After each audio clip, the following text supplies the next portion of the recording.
Nah, tetapi kalau kita membahas tentang masalah konsep yang ada di dalam Islam, nah, otomatis dia tergiring juga langsung bertanya mengarah ke Islam. Pertuhankan dirinya.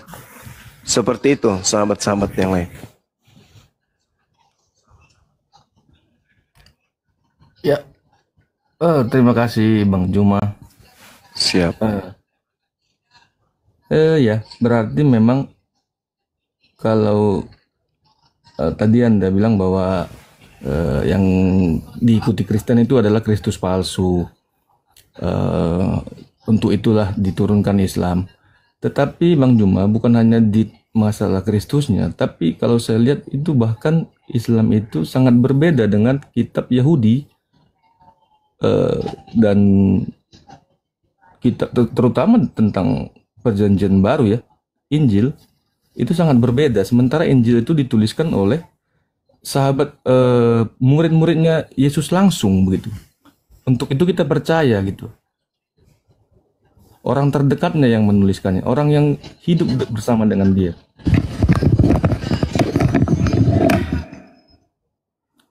Artinya kan Islam yang muncul ini benar-benar membantah dua kitab sebelumnya ini.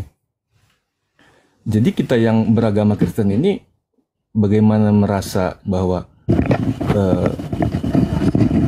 yang mana yang salah begitu ya? Di titik yang mana, di poin mana? Apakah keseluruhan salah? Apakah ada tertentu saja salah? Apakah memang tidak ada cerita tentang Adam dan Hawa sampai Yesus ini? Begitu. Adakah dituliskan di kitab yang muncul kitab di Islam ini? Adakah dituliskan di bagian mana yang salah? Hingga perlu diperbaiki, hingga perlu muncul begitu. Oke, saya jawab. Yang salah itu karena Kristen melantik Kristus sehakikat dengan pencipta langit dan bumi. Dan Kristus yang dilantik sehakikat dengan pencipta langit dan bumi ini bukan diperintahkan oleh Kristus anak Maria. Kristus anak Maria itu tidak pernah mengajarkan untuk menjadikan dirinya sehakikat dengan pencipta. Sedangkan Kristus yang muncul belakangan itu mengajarkan kepada pengikutnya untuk menjadikan dirinya sehakikat. Dia tidak pernah mengatakan akulah Tuhan satu-satunya. Tetapi dia menjadikan pengikutnya untuk mendudukkan dirinya sehakikat.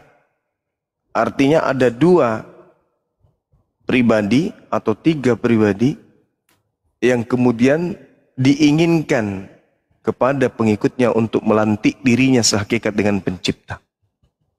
Tujuannya berhasil, yaitu mempertuhankan dirinya selain daripada Tuhan. Tidak ada kemudian pengajaran dari kitabnya Yahudi, Tuhan itu Kristus, gak ada.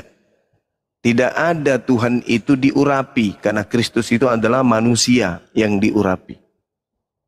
Makanya Yesus yang asli ketika datang di tengah Bani Israel, mengajarkan kepada Bani Israel agar waspada kepada penyesat. Nah, ini yang terjadi di Kristen. Jadi kalau saudara bertanya, ada apa, kenapa harus kami orang, kenapa harus ada Islam? Kenapa enggak ikut aja kemudian kepada Kristen? Tidak bisa. Karena Kristen ini adalah ajaran dari Kristus, yang mana Kristus yang dimaksud di sana adalah bukan anak manusia. Seperti itu, saudara. Silakan. Oke, ya fokusnya tetap sama bahwa memang ajaran inti kekristenan itulah yang bermasalah dalam sudut pandang Islam. Oke, kalau begitu sementara sudut pandang itu kuat sekali faktanya, Pak Juma. Kuat sekali faktanya. Didukung oleh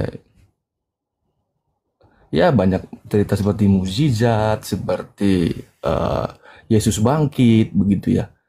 Terus Yesus menjumpai murid-muridnya setelah dia bangkit begitu kan. Saksi matanya jelas begitu. Itulah yang kami yakini, makanya kami meyakini itu. Tapi kalaupun Islam muncul menafikan itu, ya bagi saya ya baiklah, tidak ada masalah bagi saya.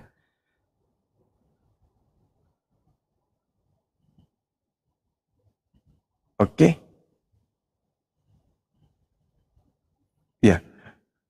Jadi kalau dikatakan tidak masalah, itu pasti yang mengatakan itu adalah pengikut Kristus yang tadi yang kubilang. Kristus menginginkan ya agar manusia mempertuhankan dirinya, menganggap dirinya itu juga adalah Tuhan, sehakikat dengan Tuhan. Itu yang diinginkan oleh Kristus ini. Jadi kalau dikatakan kenapa Yesus ini meminta agar pengikutnya waspada kepada penyesat, ya karena penyesat ini nanti mengajarkan untuk mempertuhankan sesuatu selain daripada Tuhan. Itu fakta real. Nah sekarang kalau Anda mengatakan itu biasa aja bagi saudara, nah itu sangat luar biasa memang. Artinya penyesat ini berhasil menggiring Anda untuk tersesat. Nah ini saudara yang ada di dalam Bibelnya yang mengatakan waspadalah kepada penyesat yang datang kepadamu dengan memakai namaku dan berkata akulah Kristus. Dia akan menyesatkan banyak orang. Nah banyak orang yang disesatkan itu adalah saudara Kristen.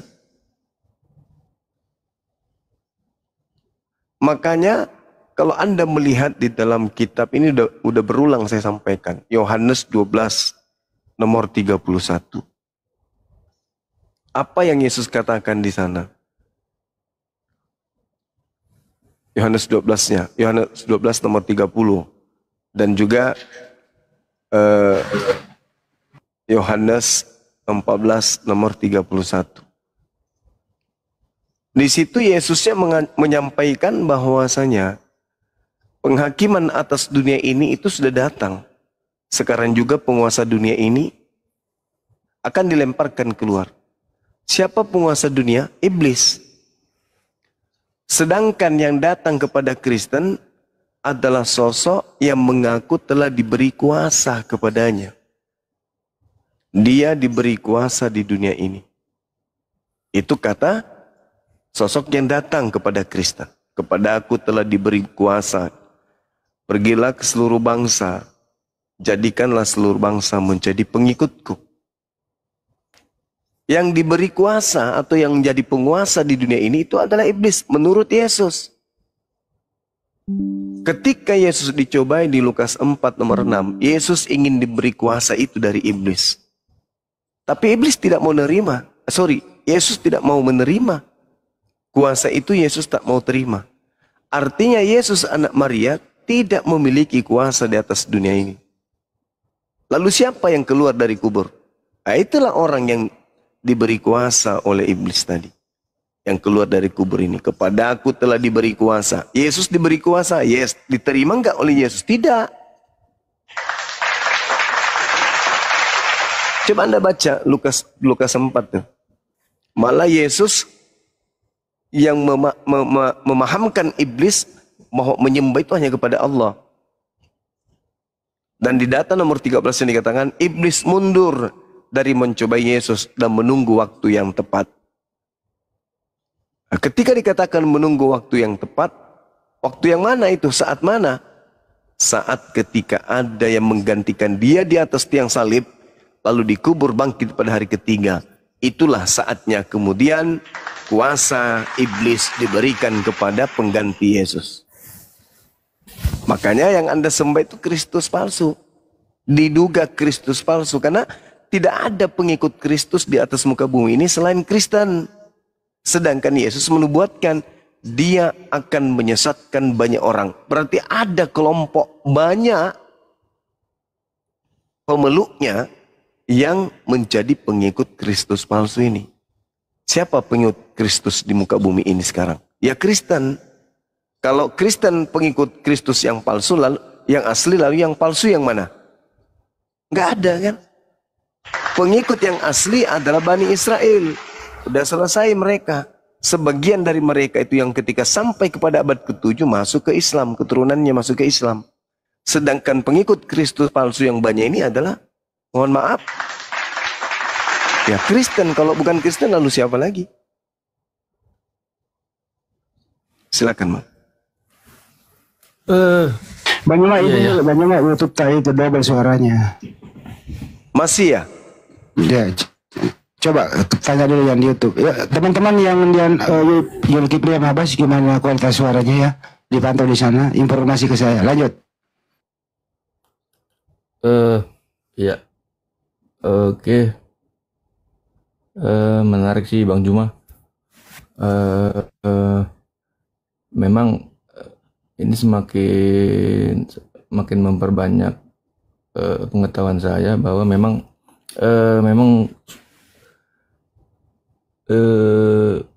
Bang Juma yang meyakini kitab yang Anda yakini sebagai kitab suci itu memang memandang bahwa bahwa Yesus itu memang tidak disalib dan tidak bangkit ya. Memang di situ akhirnya jadi perbedaan besar. Saya juga tidak tahu di mana itu disimpangkannya. Siapa yang menyimpangkan itu? Maaf ini Bang Juma, menurut saya di situ persimpangannya di poin Yesus disalib, di Kristen dibilang disalib. Nah disimpangkan, saya nggak tahu disimpangkan oleh siapa, maaf. Karena ini Assalamualaikum. di kitabnya Bang Juma itu bilang tidak disalib. Penyimpangan ini, apakah Bang Juma melihat ini seperti yang Bang Juma jelaskan tadi? Hati-hatilah, akan ada yang menyimpangkan seperti yang Bang Juma nyatakan tadi. Terima kasih. Baik. Sederhana, Bung. Al-Quran datang justru menerangkan itu. Bahwa yang disalib itu adalah oknum lain. Nah, kalau Anda ingin mengkaji lebih jauh tentang materi ini, tolong kaji lebih jauh. Apakah Tuhan yang menginginkan pembunuhan terhadap Yesus atau iblis? Apakah salib itu karya Tuhan atau karya iblis? Itu kuncinya. Kalau dikatakan penyaliban itu karya Tuhan, mana dalilnya? Tapi kalau dikatakan bahwa penyaliban itu adalah karya iblis, dalilnya banyak. Amsal 6:16. 6 perkara yang dibenci oleh Tuhan, bahkan 7 kekejian di dalam hatinya, yaitu menumpahkan darah orang yang tidak bersalah. Yesus bersalah enggak? Enggak. Yesus berdosa enggak? Enggak. Kalau dibunuh, apa yang terjadi kepada Tuhan? Tuhan marah enggak? Marah. Itu adalah sesuatu yang sangat dibenci. Itu adalah sesuatu kedengkian. Itu adalah sesuatu yang sangat-sangat miris. Karena Tuhan tidak mau. Itu adalah sebuah kekejian dan sangat dibenci oleh Tuhan. Kedua, Keluaran 23 nomor 7 nomor 8. Jangan kau membunuh orang yang tidak bersalah. Jangan kau membunuh orang yang benar. Membunuh Yesus, orang yang benar, orang yang tidak bersalah, apakah itu diperintahkan atau itu dilarang? Dilarang. Kalau dilanggar, dosa atau bukan? Dosa.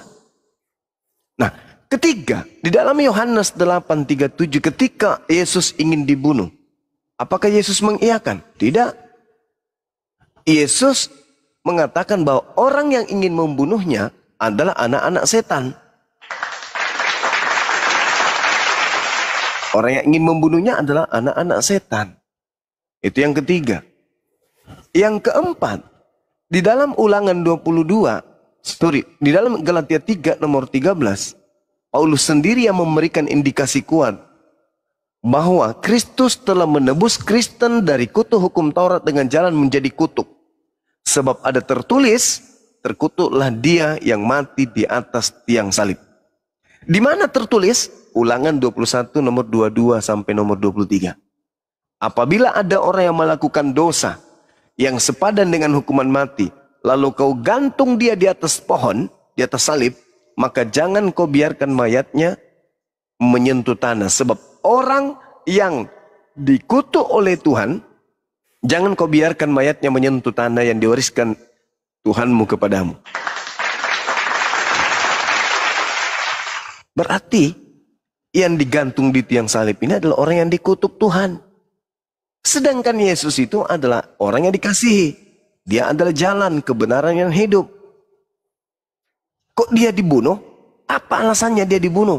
Satu-satunya alasan yang dia dibunuh itu adalah karena orang Yahudi tidak ingin bangsanya dirampas oleh orang Roma. Mana dalilnya? Yohanes 11 nomor 45 sampai nomor 57. Orang-orang Yahudi berunding, orang Farisi, mahkamah agama, semua berunding. Imam-imam kepala berunding. Bahaya kalau Yesus ini dibiarkan berkarya. Dia akan banyak mendapatkan pengikut. Untuk itu, dia harus mati. Maka mulai hari itu mereka sepakat membunuh Yesus. Yohanes 11 nomor 53. Kenapa mereka harus membunuh Yesus? Karena kalau tidak, maka orang Roma akan datang merampas tempat suci mereka dan bangsa mereka. Maka imam kepala Kayafas tahun itu juga bernubuat, Yesus harus mati demi bangsa Israel. Itu yang menyebabkan mereka membunuh Yesus. Di dalam Matius 27 nomor 18 tertulis, Gubernur Pilatus berkata, mereka orang-orang Yahudi menyerahkan Yesus untuk disalib karena dengki, bukan karena dosa waris. Jadi, kalau Anda mengatakan bertentangan, tidak bertentangan. Memang bukan Yesus yang dibunuh. Coba Anda lihat. Di dalam Yohanes 14 nomor 30. Apa yang dikatakan oleh Yesus di sana? Kita baca sama-sama supaya Anda tidak mengatakan bahwa yang diserupakan yang menyelewengkan ajaran itu adalah Kristus palsu itu ada dalam Al-Quran. Tidak banyak lagi aku berkata-kata dengan kamu, sebab penguasa dunia ini datang. Tadi di Yohanes 12 nomor 31, penguasa dunia itu siapa? Iblis. Tidak lama lagi aku berkata-kata dengan kamu, sebab iblis ini datang dan iblis sedikit pun tidak berkuasa atas diriku. Yohanes 14 nomor 30, iblis ini telah datang dan iblis tidak berkuasa sedikit pun atas diriku. Artinya, iblis tidak berhasil kemudian menjadikan Yesus itu sebagai korban pembunuhan. Iblis merasuki Yudas. Apakah kemudian iblis berhasil melalui Yudas untuk menguasai atau berkuasa terhadap Yesus? Tidak. Berarti yang dibunuh di atas tiang salib itu bukan Yesus. Iblis sedikit pun tidak berkuasa atas diriku. Sedangkan yang mau membunuh Yesus itu adalah anak-anak iblis. Sedangkan Yudas itu juga adalah iblis. Di mana dikatakan Yudas itu iblis? Di dalam Yohanes 6 nomor 70. Bukankah aku yang memilih engkau yang 12 dan satu di antaramu adalah iblis, yaitu Yudas. Dan Yudas sedikit pun tidak berkuasa atas diriku. Yohanes 14 nomor 30. Yang terakhir, ketika Yesus berbicara, dia berbicara bukan kepada Kristen. Dia berbicara kepada Bani Israel yang sesama dengannya. Waspadalah supaya kamu jangan disesatkan. Kamu di situ Bani Israel angkatan pertama muridnya.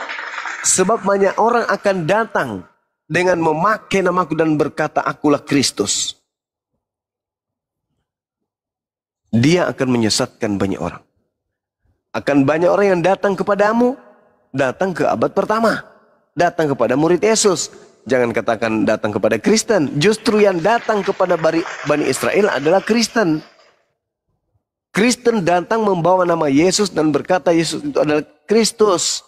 Dan mereka akan menyesatkan banyak orang. Nah, makanya Kristen ini menyesatkan orang banyak. Kenapa? Karena mereka didatangi oleh Kristus palsu tadi. Seperti itu bang. Jadi bukan yang ada di abad ke-7. Kalau datang kepada Nabi Muhammad, itu adalah Jibril yang datang mengabarkan tentang kesalahan yang dibuat oleh orang-orang terdahulu terkait dengan Nabi Allah yang datang ke tengah Bani Israel, lahir tanpa ayah. Tidak ada ucapan Yesus, waspadalah kepada sallallahu alaihi wasallam. Tidak ada.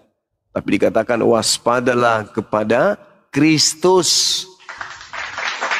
Kalau Anda berbicara mengenai Kristus di Islam, Nabi Isa atau Yesus tidak pernah datang kepada Nabi Muhammad untuk mengajar Nabi Muhammad. Wahai Nabi Muhammad, aku adalah Kristus. Kamu ini adalah Nabi terakhir. Itu nggak ada. Tapi kepada Paulus, Kristus mengaku. Di mana itu? Di dalam Kisah Para Rasul 22 dan juga Kisah Para Rasul 9. Akulah Yesus Kristus yang kau aniaya. Betul. Jadi, yang menggenapi nubuatan Yesus tentang penyesat itu adalah, sekali lagi mohon maaf, Kristen. Demikian. Oke, terima kasih banyak bang penjelasannya. Shalom, selamat malam. Walaupun memang banyak yang bertentangan sekali ya dengan yang saya terima ya di pengajaran Kristen ya. Tapi ini penjelasan abang itu kalau saya simpulkan bahwa kayak sepertinya nih abang nih masih menerima beberapa bagian dari Alkitab, tetapi malah di poin pentingnya tidak menerimanya begitu ya. Saya anggap itu seperti itulah yang diajarkan di kitab abang, begitu ya. Gimana? Dari penjelasan abang yang tadi saya simpulkan, abang tadi banyak mengutip dari Alkitab, dari Taurat maupun dari Perjanjian Baru mengenai tentang Kristus. Banyak, berarti abang banyak memakai Alkitab itu, tetapi di poin paling terkuatnya, paling utamanya dari doktrin kekristenan itu, yaitu Yesus disalib. Di poin itu abang tidak memakai itu gitu. Jadi saya berpikir seperti itulah yang muncul 700 tahun kemudian setelah Yesus. Ajaran itulah, seperti itulah ajaran yang muncul itu. Dengan seperti itulah dia meluruskannya. Begitulah yang saya tangkap ya. Ajaran yang 700 tahun muncul itu. Dia menyimpangkan di bagian terkuat dari doktrin kekristenan, iman kekristenan itu. Di bagian lain dia terima, tapi di bagian situ dia tidak terima. Oke. Saya tanggapi ya. Coba Anda masuk ke dalam Matius 24. Ketika Yesus dan muridnya kemudian berbicara secara pribadi, murid-muridnya di Bukit Zaitun bertanya kepada Yesus, Guru, apa tanda kedatanganmu kelak? Yesus berkata apa? Tanda kedatanganku, kalau aku yang datang nih, bukan Kristus palsu. Pertama, seperti kilat yang menyambar dan bersinar dari timur sampai ke barat. Artinya seluruh manusia akan melihat laksana melihat matahari terbit sampai matahari terbenam. Ada nggak manusia di atas muka bumi ini tidak melihat matahari terbit dan terbenam sampai terbenam? Nggak ada kan? Artinya seluruh manusia akan melihat aku datang. Tanda kedua, matahari menjadi gelap, bulan tak bercahaya, bintang-bintang berjatuhan, kuasa-kuasa langit berguncang, dan aku akan nampak di tengah langit, seluruh manusia di atas muka bumi akan meratap, dan seluruh manusia akan melihat aku. Itu tanda kedatanganku. Selain itu, jangan kamu percaya. Matiusnya di data nomor 24, tepatnya di data 23 sampai nomor 26, apa kata Yesus? Jangan kamu percaya selain tanda tadi. Sebab apabila ada orang yang berkata kepadamu, lihat Yesus ada di sana, lihat Yesus ada di sini, jangan kamu percaya. Sebab Kristus palsu atau Yesus palsu dan nabi-nabi palsu akan datang dan menyesatkan banyak orang. Sekiranya mungkin dia menyesatkan juga orang pilihan. Camkanlah, aku telah mengatakannya terlebih dahulu kepadamu. Jadi apabila ada orang berkata ada di sini, ada Yesus di padang gurun, ada Yesus dalam bilik rahasia, jangan kamu percaya. Sebab sama seperti kilat menyambar dari timur sampai ke barat, demikianlah kelak nanti tanda kedatanganku. Itu kata Yesus, Bang. Pertanyaannya, apakah ketika ada yang mengaku Yesus kepada Paulus, tanda tadi sudah muncul? Matahari gelap, bulan tak bercahaya, bintang-bintang jatuh, dan seterusnya. Ada enggak tanda itu? Kalau tidak ada, apa kata Yesus? Jangan kamu percaya. Sebab yang datang itu adalah penyesat. Penyesat inilah yang mengajarkan Yesus yang asli disalibkan. Padahal Yesus yang asli itu tidak disalibkan. Dia terangkat ke langit. Apa buktinya? Coba Anda lihat di dalam Markus 14 nomor 50, nomor 51, nomor 52. Ketika terjadi penangkapan terhadap oknum yang diduga Yesus oleh tentara Romawi, semua muridnya lari meninggalkan Yesus. Tidak ada yang tinggal. Lalu kemudian ada seorang pemuda yang menggunakan kain lenan yang berjalan di belakang yang diduga Yesus, yang sudah ditangkap. Ceritanya kalau zaman sekarang sudah diborgol nih. Tapi ada seorang pemuda di belakangnya berjalan. Yang 11 murid kan sudah lari tuh. Yang 11 murid sudah lari, sedangkan Yudas masih ada di situ di antara mereka. Tapi tidak diterangkan Yudasnya yang mana. Nah, di tengah-tengah kejadian ini, tiba-tiba ada seorang pemuda yang menggunakan kain lenan yang ingin ditangkap juga, dikejar. Lalu dia melepaskan kain lenannya dan lari dalam keadaan telanjang. Pertanyaannya, kalau yang mereka tangkap ini benar-benar Yesus, kenapa harus menangkap lagi manusia yang satu tadi? Kan sudah ada Yesus ditangkap. Kenapa harus mengejar yang satu lagi?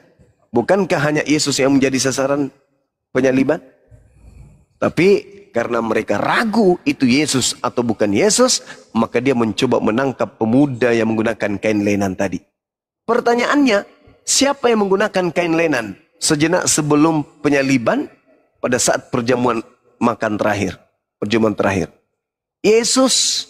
Di mana tertulis? Yohanes 13 nomor 4. Yesus menanggalkan jubahnya lalu mengambil kain lenan dan melilitkan pada badannya. Jadi siapa yang menggunakan kain lenan? Yesus. Yang kabur tadi siapa? Yesus. Berarti yang ditangkap Yesus atau bukan? Bukan.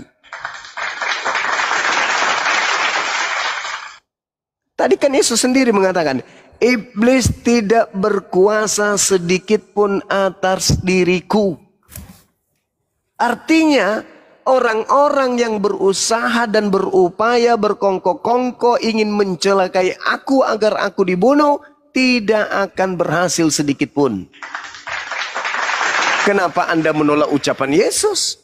Yesus sendiri yang mengatakan, tidak banyak lagi aku berkata-kata dengan kamu. Sebab iblis penguasa dunia ini telah datang dan iblis tidak berkuasa sedikit pun atas diriku. Artinya, berhasil nggak Yesus disalib oleh iblis? Ya tidak. Kenapa Anda bantai itu? Makanya yang keluar dari kubur itu bukan Yesus. Karena bukan dia yang disalib. Baik, Bang Juma. Malam. Seperti itu, saudara. Iya, lanjut, saudara Bang Kotan. Bang Juma.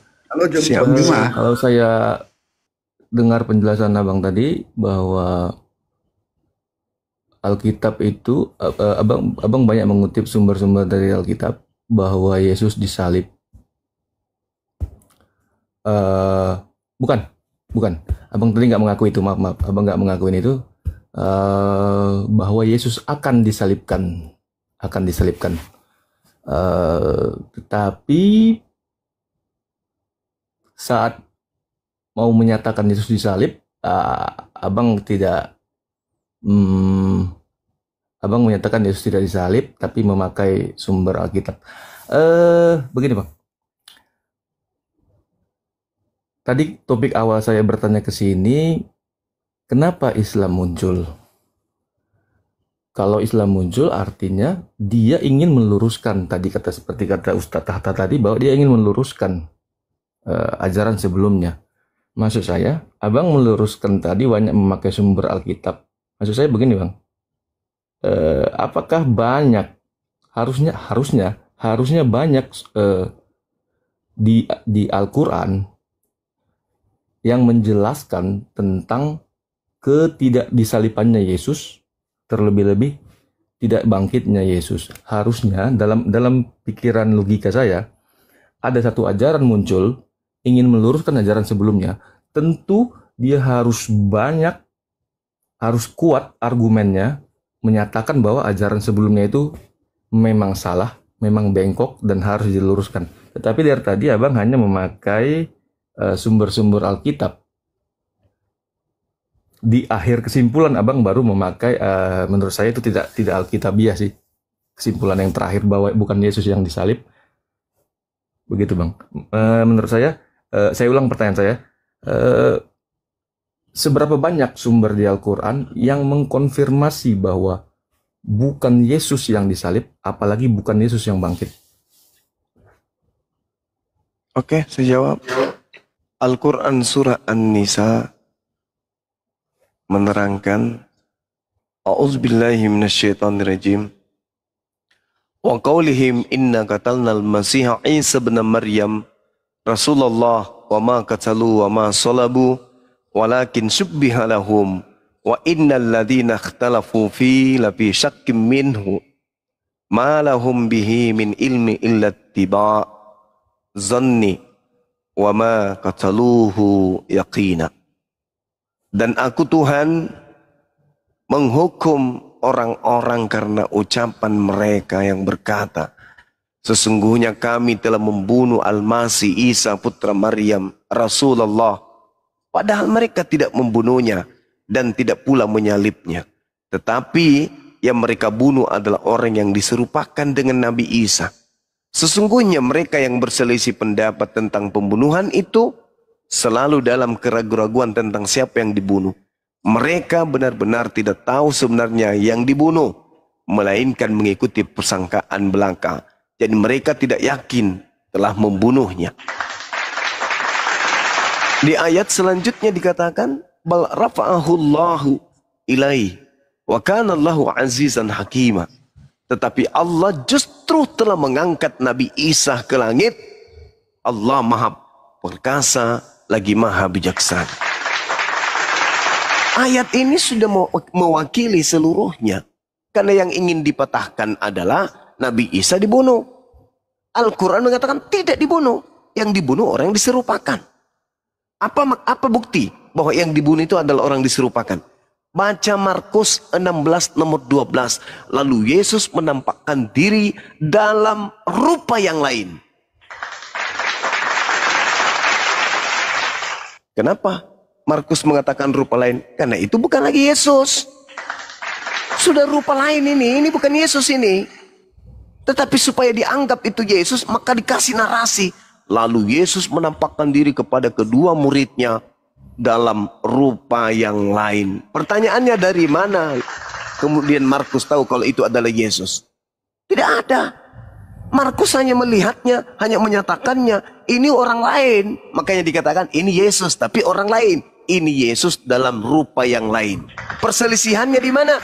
Kisah Para Rasul 25 nomor 19. Mereka hanya berselisih paham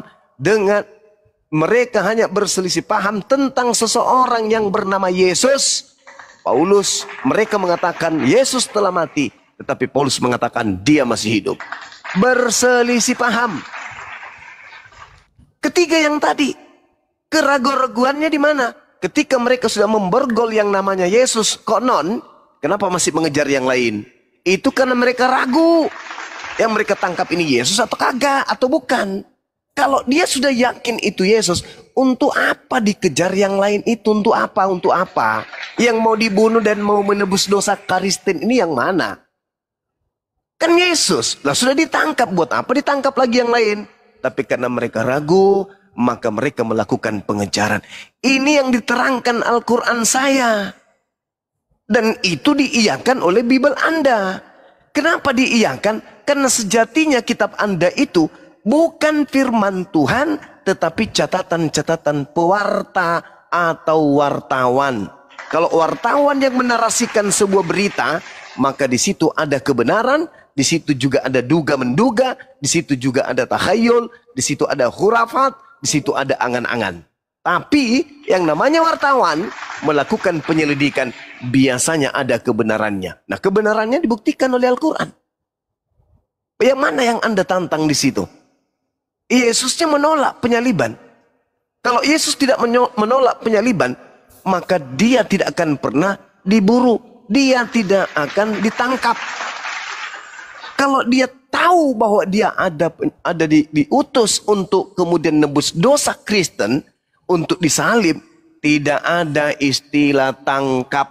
Yang ada adalah prosesi penyaliban, penebusan dosa-dosa manusia.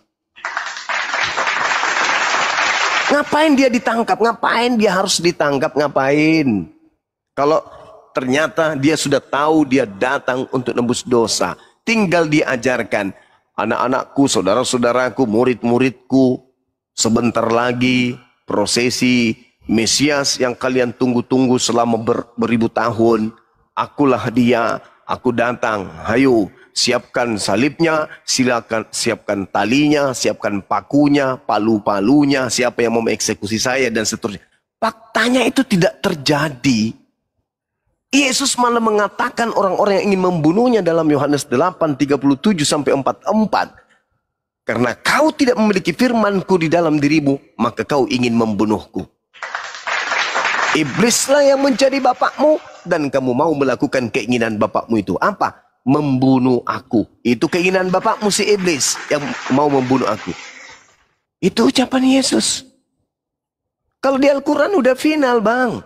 Bal rafa'ahu Allahu ilaihi wa kana Allahu azizan hakima. Mereka tidak menyalib, mereka tidak membunuh, melainkan Nabi Isa diangkat ke langit. Sama seperti Mazmur 91. Malaikat akan datang menjemput Yesus dan mengangkatnya ke langit. Baca Mazmur 91 satu perikop. Nomor 11, nomor 12 sampai nomor 16. Anda baca. Bahkan nomor 8-nya, nomor 9-nya, engkau hanya menonton orang-orang fasik yang ingin melakukan penganiayaan terhadap dirimu. Lalu untuk apa sebenarnya kok ada ajaran rancu kali? Tuhan ingin menebus dosa manusia. Apakah nggak cukup dengan mengatakan dosamu telah kuampuni? Sedangkan di dalam kitabnya orang Yahudi dikatakan di 2 Tawarik 7 nomor 14, apa yang tertulis di dalam? Dan umatku yang atas namaku disebut merendahkan diri, berdoa dan mencari wajahku, lalu berbalik dari jalan-jalan yang jahat, maka aku akan mendengarkan doanya dari surga dan mengampuni dosa-dosa mereka dari surga. Ngapain dia ke bumi jadi bayi? Bukankah dia maha kuasa? Kenapa harus jadi bayi? Bukankah dia maha perkasa? Kenapa harus netek, butuh tetek? Kenapa? Ini konsep yang dibangun oleh paganisme. Siapa yang membisikkan? Kristen palsu. Siapa yang bisa meluruskan itu? Ya Islam. Kalau bukan Islam, lalu siapa lagi yang meluruskan itu? Wong buktinya di dalam kitab Anda sendiri muncul pengajaran-pengajaran di mana Yesus tidak disalibkan. Anda imani, Anda percayai? Tidak, Anda menolaknya. Maka Islam harus datang. Islam harus meluruskan itu. Nabi Isa alaihissalam, manusia suci yang terkemuka di dunia dan akhirat, tidak pernah menjadi korban pembunuhan untuk dosa-dosa pelaku maksiat.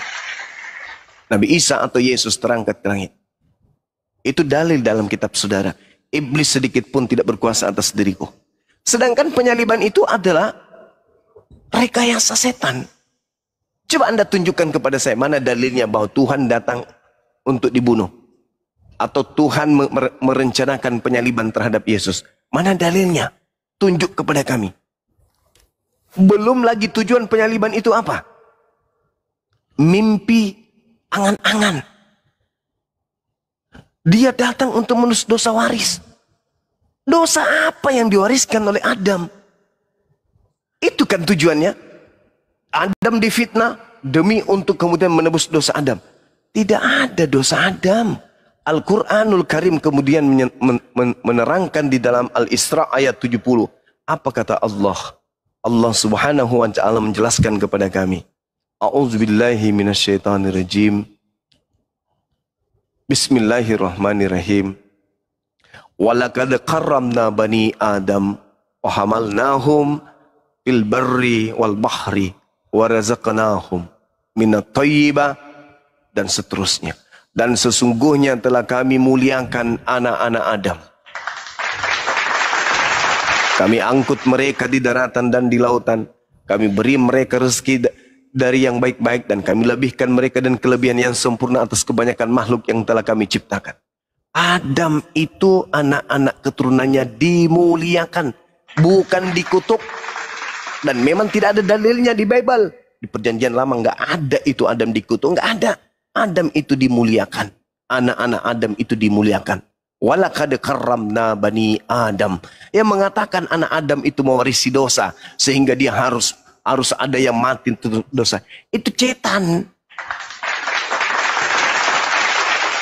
Mana dalilnya? Ada mewariskan dosa sehingga harus ada yang menjadi tumbal di atas tiang salib. Ada nggak? Nggak ada dalilnya. Nggak ada. Mau pendeta sekelas langit ketujuh pun tak akan pernah bisa menunjukkan dalil dosa waris. Jadi ini cuma murni akal-akalan Sibelisis supaya dia dihakikatkan dengan pencipta langit dan bumi. Bukankah iblis yang ingin menyamai Tuhan? Dengan Anda melantik Kristus sekekat dengan Tuhan, Anda sudah menolong iblis untuk mencapai cita-citanya. Wa ikhwanuhum yamuddunahum fil ghayyi tsumma la yuqsirun. Saudara-saudara setan adalah orang-orang kafir yang membantu setan untuk mendurhakai pencipta langit dan bumi. Dengan Anda melantik Kristus itu sebagai sekekat dengan Tuhan, Anda pahlawan iblis. Anda saudaranya iblis. Iblis terkekeh kemudian melihat keadaan Anda.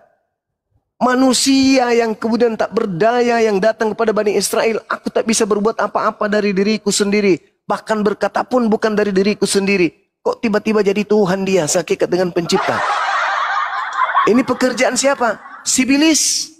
Sibelius yang punya pekerjaan. Apa buktinya? Kalau itu pekerjaan Yesus, lihat di Matius 7 nomor 22 nomor 23.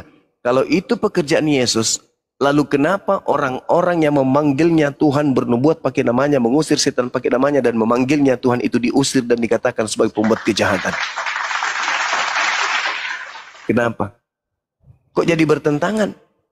Yesus yang Kristus yang Sibelius mengatakan pergilah ke seluruh dunia, jadikan seluruh bangsa menjadi pengikutku.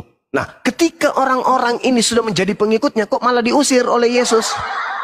Ternyata ia memerintahkan menjadikan manusia lain untuk menjadi pengikutnya adalah Yesus yang berbeda dengan Yesus yang mengusir orang-orang yang menjadi pengikut, yang menjadikannya kemudian menjadi oknum yang harus diikutin. Jadi antara Yesus yang asli dengan Yesus Sibelius itu berbeda, kawan. Jangan kau salahkan Islam. Islam justru datang sebagai jalan satu-satunya untuk menyelamatkan anak manusia, khususnya orang-orang Kristen. Anda jadi Kristen hari ini, ya. Menyembah Yesus atas perintah siapa? Tak ada. Ke gereja hari Minggu perintah siapa? Tak ada. Menuhankan Yesus tak ada. mengkitabkan kemudian kitab Lukas, Markus, Matius dan seterusnya, ada perintah nggak dari Yesus? Tak ada. Kalau kitab-kitab Paulus ada nggak perintahnya dari Yesus? Nggak ada juga. Lalu siapa yang menjadikan Anda menjadi Kristen? Ya itu tadi, si Kristus itu. Coba. Yang mana yang Anda ingin tanggapi? Silakan. Oke, Ya. Bang Juma. Oh, lanjut. Siapa ini, Bang Kot? Ya, makasih Bang Juma penjelasannya Silakan. panjang.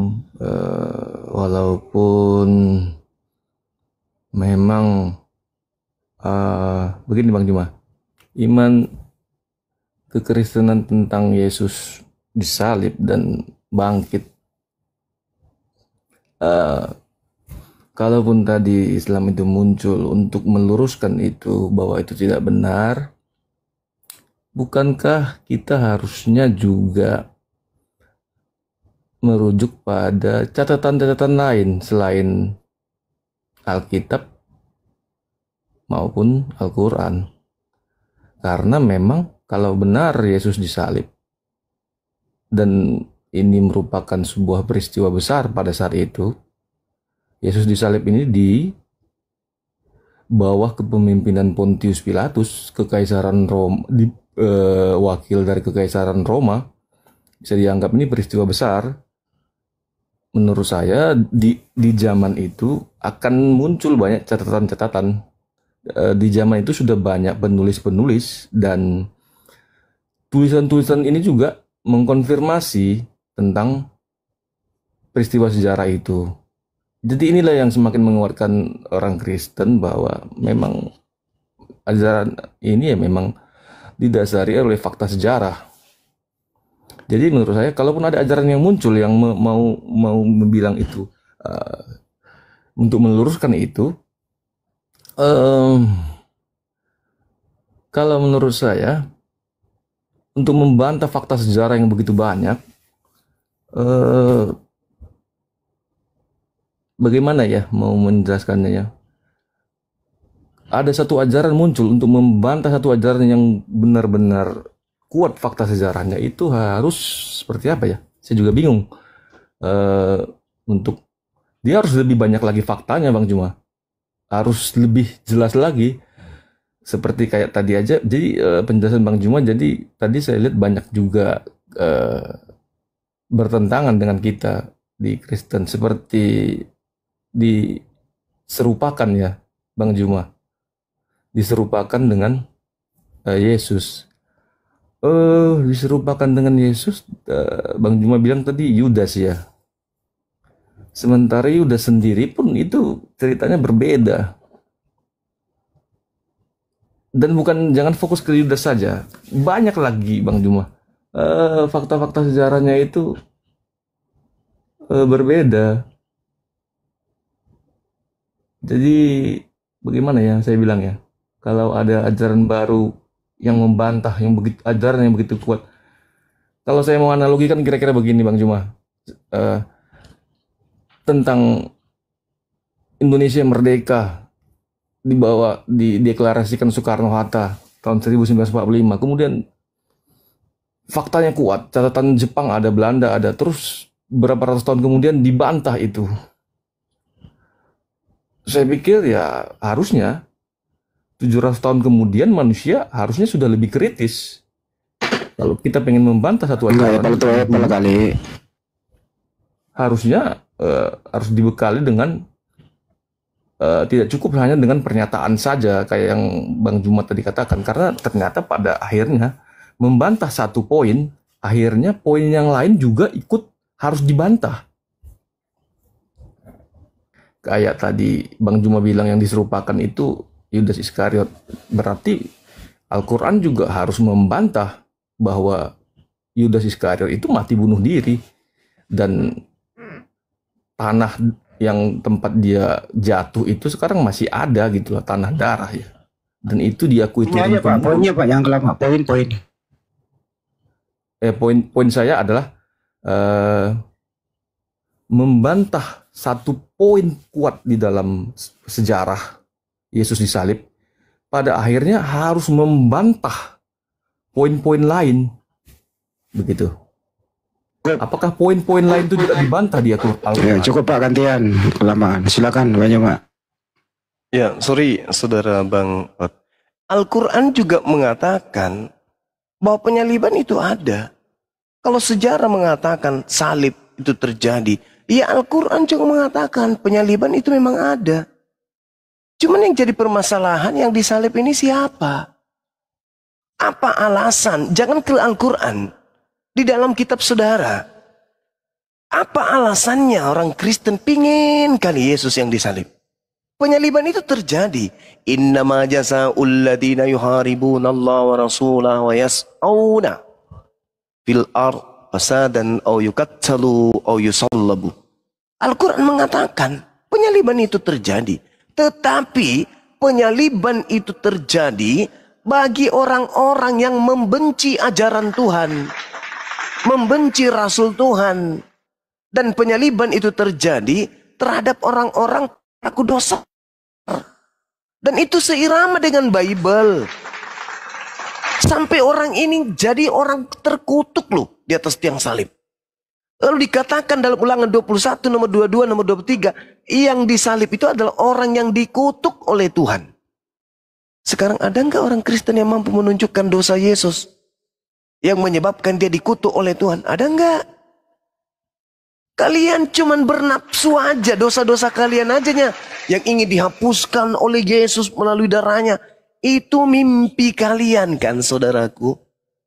Tapi dasar pijakan dalilnya mana? Tak ada kan, kecuali ajaran-ajaran yang muncul setelah Yesus itu pergi. Justru yang muncul ini ajaran yang dinubuatkan, menyesatkan. Syukran Bunda. Tapi yang melatar belakangi penyaliban itu apa? Dosa waris, dalil. Ada nggak? Tak ada. Tetapi ini terus diusung 2000 tahun lamanya. Pembodohan dan penipuan serta kebohongan yang secara turun-temurun, secara masif, terstruktur dan terencana digaungkan terus. Tapi sampai hari ini tak ada satupun orang Kristen yang mampu menunjukkan dosa waris itu dalilnya di mana. Hanya menjual terus. Tapi tak ada dalil. Al-Quran mengatakan penyaliban terjadi. Tapi yang disalib itu bukan orang yang suci. Yang disalib itu adalah pelaku dosa besar. Galatia 13 memberikan kemudian rumusnya.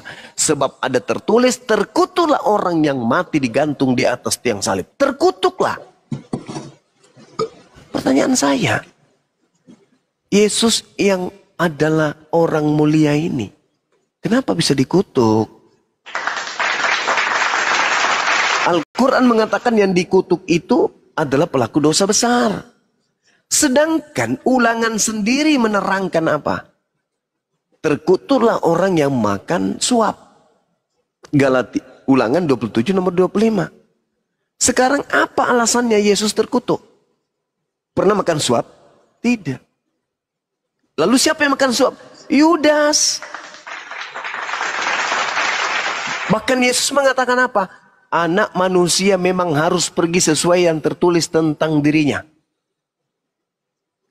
Anak manusia Yudas kan? Yes. Yesus juga anak manusia kan? Ya. Baca Amsal 21 nomor 18. Pengkhianat dipakai Tuhan untuk menggantikan orang yang benar. Dan orang fasik dipakai tebusan untuk orang yang jujur. Memang ada upaya kepada orang benar ini untuk dibunuh. Ada upaya. Tetapi digantikan oleh orang fasik. Digantikan oleh pengkhianat. Makanya Yesus mengatakan, "Enyalah iblis." Dia mengatakan itu kepada siapa? Kepada Petrus. "Enyalah iblis, sebab engkau tidak memikirkan, sebab engkau memikirkan apa yang dipikirkan manusia. Engkau tidak memikirkan apa yang dipikirkan oleh Tuhan." Apa yang dipikirkan oleh Tuhan? Aku Tuhan akan menggantikan orang benar dengan orang fasik. Aku akan menebus orang yang jujur dengan menggunakan pengkhianat. Sehingga ketika digaungkan Yesus harus ditangkap, Yesus harus bla bla bla bla dan seterusnya. Yes, memang. Karena mereka kemudian membuat makar. Mereka benci kepada Nabi Isa, kepada Yesus. Sehingga mereka berusaha untuk membunuh Yesus. Tapi apakah Tuhan mengizinkan? Tidak. Lalu kenapa salib ini menjadi sesuatu momok yang kemudian dinanti-nantikan oleh orang Kristen? Karena itu adalah kesempatan iblis masuk untuk menjual keselamatan kepada mereka yang tidak menggunakan akal.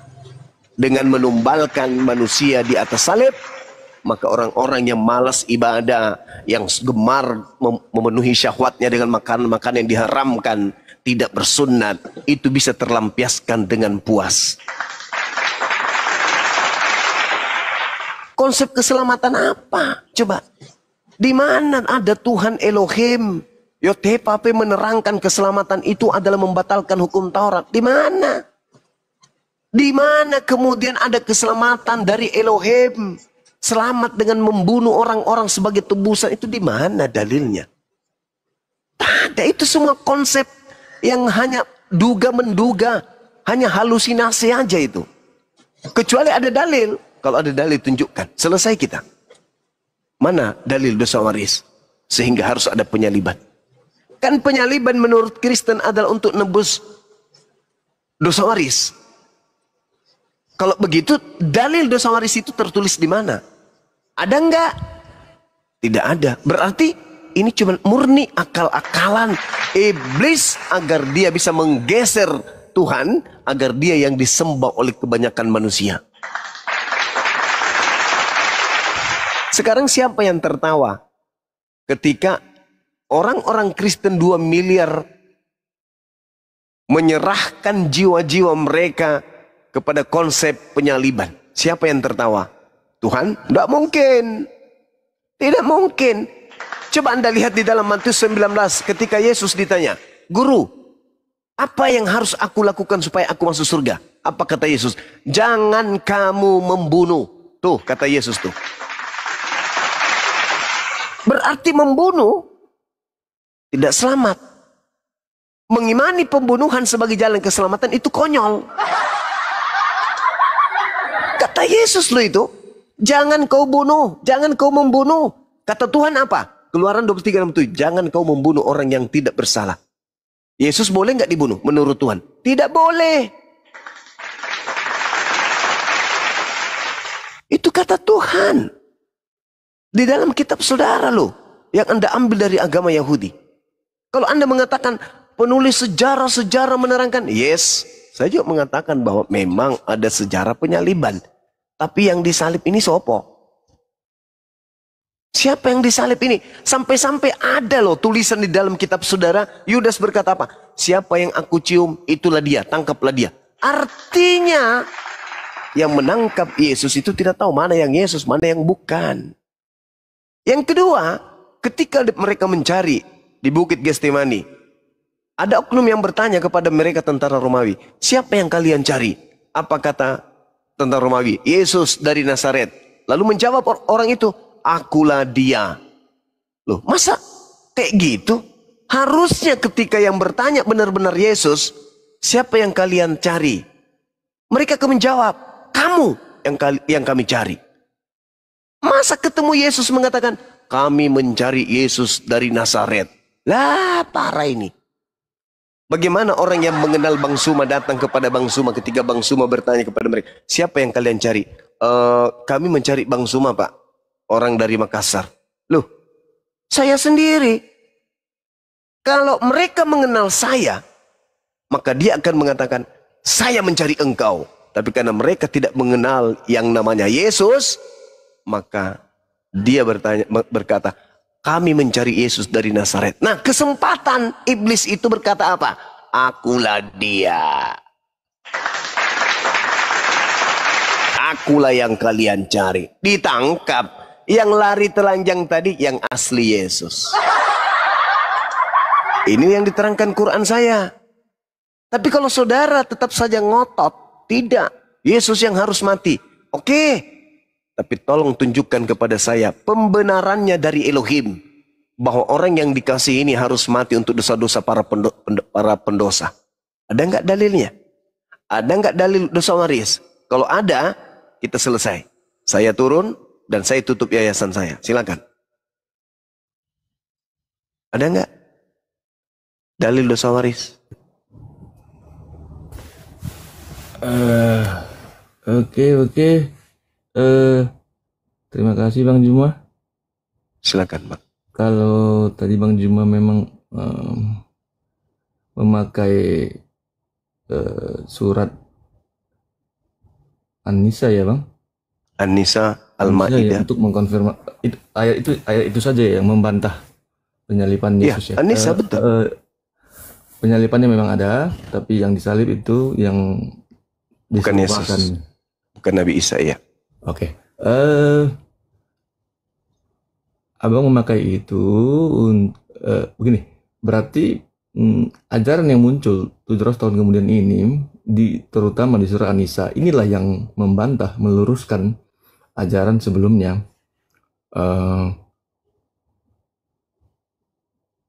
Tetapi abang tadi banyak pakai lagi ayat-ayat Alkitab menyatakan bahwa dia memang ditangkap.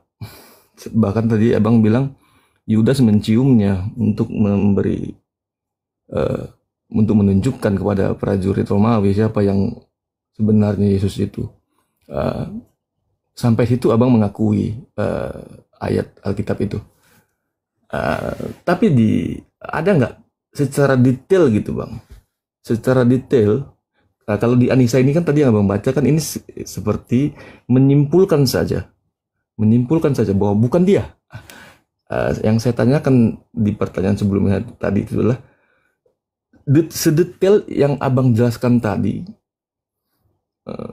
di saat mana, di poin mana dia diserupakan itu. Kalau tadi abang masih mengakui kayak yang dicium Yudas, terus setelah itu di poin mana Yesus ini jadi bukan dia yang disalibkan, begitulah. Di switch dari Yesus ke Judas. Di poin mana itu Bang? Sebenarnya kalau kita berbicara mengenai data ya, Al-Quran itu kan sudah memberikan kesimpulan bahwasanya penyaliban terjadi dan bukan Nabi Isa yang disalib. Kristen sekarang datang nih dengan kesimpulan mereka Yesus yang disalibkan, bukan Yudas. Kalau begitu adanya, orang Kristen yang harus mempertanggungjawabkan Bible. Kalau memang Yudas ini tidak ada kenapa-kenapa terhadap dirinya, hanya murni bunuh diri, maka Bible ini harus dibedah. Faktanya, coba Anda lihat di dalam Matius 27 nomor 5 sampai nomor 8. Yudas melemparkan uang lalu gantung diri. Imam-imam memungut uang tersebut lalu membeli tanah darah. Jadi di Matius 27 nomor 5 nomor 8 diterangkan Yudas melemparkan uang lalu bunuh diri. Kalau sudah bunuh diri, sudah pasti tidak pergi lagi beli tanah, karena dia sudah mati. Maka diterangkan yang membeli tanah itu adalah imam-imam setelah memungut duit itu dan setelah Yudas bunuh diri. Itu poin yang pertama. Yang kedua, di dalam Kisah Para Rasul 1:18-19, Yudas membeli tanah lalu bunuh diri. Ini pemberitaan wartawannya mengacaukan orang-orang akademisi, mengacaukan orang-orang intelektual. Para cendekiawan itu dikacaukan oleh pemberitaan wartawan ini. Wartawan yang satu mengatakan, Yudas beli tanah dulu, lalu bunuh diri. Berarti beli tanahnya dia sendiri yang membelinya, lalu setelah membelinya, Yudasnya bunuh diri. Tetapi di dalam Matius 27 nomor 5 nomor 28, nomor 5 sampai nomor 8, Yudas melemparkan uang itu, tidak membeli tanah, lalu bunuh diri. Imam-imam datang memungut uang itu setelah bunuh diri Yudas, lalu imam-imam membeli tanah. Kalau mau cuman modal percaya saja, Kristen lolos. Tapi sayangnya kita ini manusia yang berakal. Dituntut beragama dengan menggunakan akal. Maka dalil demi dalil yang disajikan oleh surat kabar Anda, saya katakan surat kabar karena yang membawakan ini adalah pewarta. Itu tidak rasional dan tidak bisa dijadikan sebagai rujukan ilmiah di dalam memecahkan satu permasalahan. Maka solusi terakhirnya adalah cerita-cerita yang mengelilingi tentang penyaliban itu syarat dengan dusta dan kebohongan. Yang benar Al-Quran. Kenapa saya katakan yang benar Al-Quran? Bible mengiyakan itu. Kenapa Bible saya katakan mengiyakan? Pertama, karena yang digantung di tiang salib adalah pelaku dosa besar. Pertanyaannya, bisakah seorang Kristen atau 2 miliar Kristen menunjukkan dosa yang dilakukan oleh Yesus sehingga pelimpahan kutukan Tuhan tertuju kepada dirinya? Bisakah kalian yang 2 miliar ini menunjukkan dosa Yesus yang menyebabkan dia dikutuk? Sebab yang disalib ini adalah orang yang dikutuk Tuhan. Apa dosa Yesus? Kalau di kami nggak mungkin. Maryam